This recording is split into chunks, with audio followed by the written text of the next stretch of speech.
መንፈስ ኃይል የሚለው አንደኛው አምላክ በድንግልና መወለዱን ማመን የኃይል መንፈስ ይባላል። ቅዱስ ጳውሎስም ይሄንን ገልጾታል። ወአልቦ ዘይክል ብሂለ እግዚ ኢየሱስ ዘእንበለ ዘመንፈስ ቅዱስ ላዕሌሁ ይላል። መንፈስ ቅዱስ ካላደረበት ሰው በቀር ኢየሱስ ክርስቶስን ፍጹም ሰው ፍጹም አምላክ ነው ማለት የሚቻለው የለም ይላል። አዎ ያለ መንፈስ ቅዱስ ረቂቁ ገዘፈ ማለት አስቸጋሪ ነው። ግዙፉ ረቀቀ ማለት አስቸጋሪ ነው።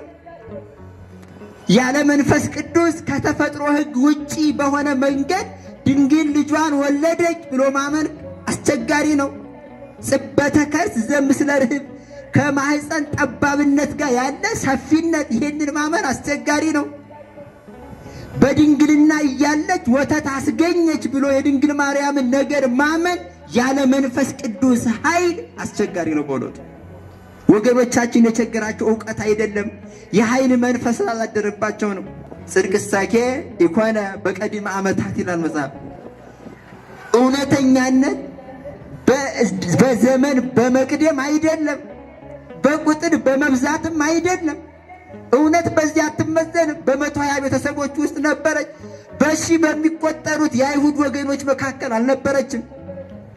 በዘመን 20 ዓመት 30 ዓመት 33 ዓመት በሚሆናቸው በነ ዮሐንስ ህብረት ውስጥ እውነት ነበረች።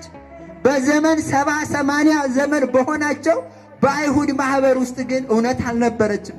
እናታችን ድንግል ማርያም ከሴቶች ሁሉ ተለይታ የተባረከች እንድትሆን የ15 ዓመት ወጣት መሆኗ አልከለከላትም።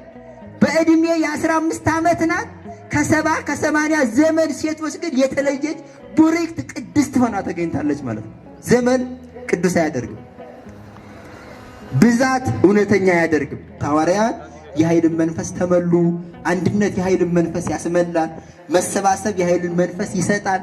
የቤተ ክርስቲያን እውነት በዚህ ዕለት ተገለጸ።